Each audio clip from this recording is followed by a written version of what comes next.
Hello，大家好啊 ，Alan。上次咧喺華強北試咗部 P20 Pro之後咧，好多人都想知道咧喺屋企試嘅效果咧同現場咧有啲咩差別嘅。咁而家影一影咧呢個套裝個配件先。而家咧就唔係完全熄晒燈嘅，咁個畫面咧都好清楚啊，我覺得係。咁啊睇翻呢個用個 remote 咧 setting 咧，佢啲都好流暢嘅。咁啊，佢隔離後面呢個位置咧，如果你唔用 WiFi 嘅話，都係插翻條線嘅。咁啊，睇翻呢啲流暢度都係非常之好嘅。咁啊，佢呢啲咧梯形自動幫你校翻正㗎啦，即係個大細啊、尺寸咧，你一擺翻咧，頭先一擺原本係個好細個芒，直接幫我變大咗㗎啦，幾得意我覺得係。咁啊，呢個咧我覺得其實都唔錯嘅。咁啊，好多唔同嘅選擇咯。咁我一陣間就試一試下佢，即係主要啦都係睇片為主啦，睇清唔清楚咯，同埋高唔高清咯。咁啊，佢我見仲可以睇埋 3D 嘅喎，呢個係。咁啊，雖然冇 3D 影片睇啊，咁啊有機會再試一試先。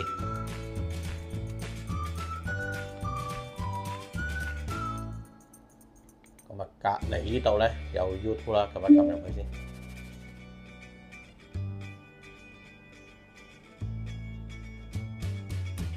依家咧就熄一熄燈啦，咁啊睇睇佢個播片嘅畫面如何先。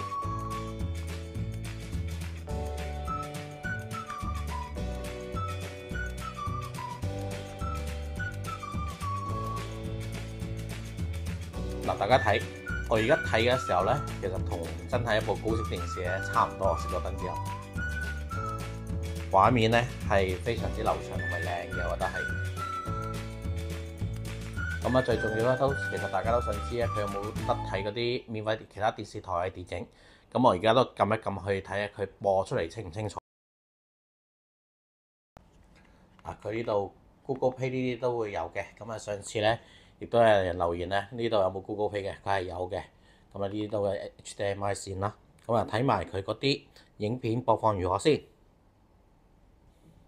匹馬角逐1800米，9檔起步由湖水綠衫嘅麥道朗策騎起步反應最快，不過留一留個喇叭咧係冇清楚咧。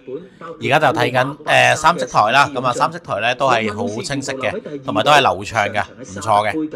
咁我試一試睇下其他台先。阿鼻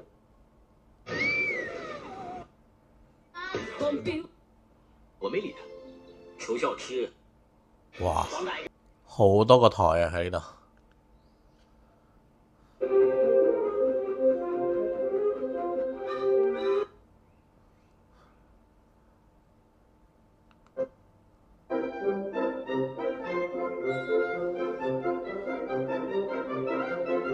咧飲咗70年啦，咁所以好多嘅經歷。出翻嚟之後咧，嗱咁我睇翻咧，佢有 CCTV 啊，呢啲都有嘅。咁啊，當 CCTV 唔有連唔連到先睇先。都可以睇到啊。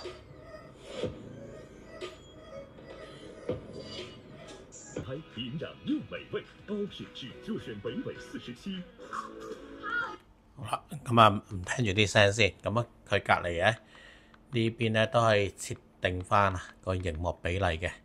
咁啊，呢個係設定16:9啦。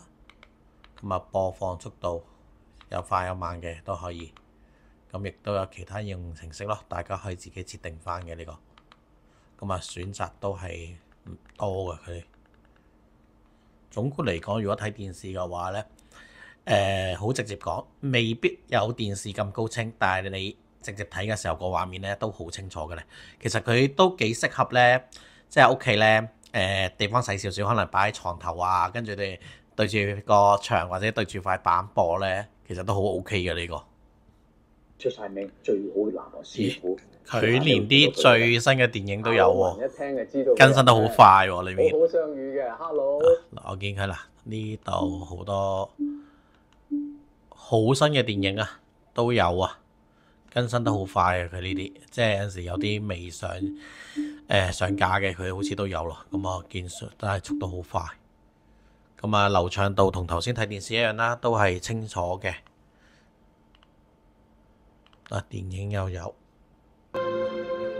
哇！佢連電視咧更新呢都係快過人嘅喎。我自己喺度追緊套電視劇呢，佢而家先至播到20幾集，佢已經係播到大結局噶啦。咁連啲電視佢嘅更新進度呢，大家都可以留意下咯，都係特別快嘅。咁呢部機呢，我覺得其實都唔錯噶，即係如果大家即係以一個中高端嚟講呢，佢呢個價錢係實惠嘅，同埋有一樣嘢呢，就係佢可以充電，充完電之後呢，又唔需要呢插住條線咯。咁有時真係出去 BBQ 啊，或者出去玩啊，想播個投影機嚟睇下電影電視都可以嘅。咁啊最緊要有連接啦。咁大家如果譬如有 USB 線有內置嘅話，亦都可以攞嚟播嘅。同埋咧，佢都已經會幫你安裝咗唔同嘅軟件啦。因為淨係話你話睇劇集啊，或者睇電影咧，佢已經起碼幫你下載咗2個軟件，免費軟件嘅啦。咁呢啲咧都要到時揾翻佳興啊、佳佳啊、阿晚啊，佢哋自己查詢翻啦呢啲。因為呢部機都係攞翻嚟試一試睇呢邊睇唔睇到嘅啫。佢連唱 K 都有。呢部機咧，我覺得有幾個賣點嘅。咁佢喇叭咧真係非常之好。咁大家頭先聽到嘅時候，啲音真係非常之唔錯嘅。咁亦都其實佢係支援到啲 3D 電影啊個播放㗎。咁呢個都係其中一個賣點啦。因為唔係部機咧都可以支援到嘅。不過最緊要你自己一啲 3D 影片可以播放到啦。咁同埋佢嗰個咧係用美國進口嘅 DLP 啊光機 LED 鏡頭嘅。咁啊鏡頭嘅壽命佢都寫住啊高達8萬小時啊。咁啊呢個就真係要自己了解下啦。咁同埋咧佢譬如佢部機咧可以插電㗎嘛。咁啊插完電之後咧，其實佢有自帶15800毫安嘅電池嘅。咁同埋咧佢譬如頭先你見我擺低咧，佢個畫面咧自動矯正㗎嘛。咁佢大致上咧佢都支援到咧16:9啊呢啲畫面嘅。咁啊16:9之餘咧，咁仲有16:10啊、4:3啊呢啲都可以嘅。咁仲有一樣嘢頭先我冇試嘅，咁啊佢可以咧就係用手機啊無線投屏都可以嘅喎。咁呢啲咧就叫做附加啦。咁其實大家最重要有陣時中意部機咧，就係可以免費睇電視啊，或者免費睇其他啲劇集影片啦。咁如果大家有興趣嘅話咧，咁我今次咧呢部機都係喺嘉興嗰邊借翻嚟嘅。咁啊大家有興趣都可以直接聯絡翻嘉興嗰邊啦。咁啊明借翻佢哋啦。咁啊多謝晒。咁啊下期有啲咩嘢都介紹俾大家。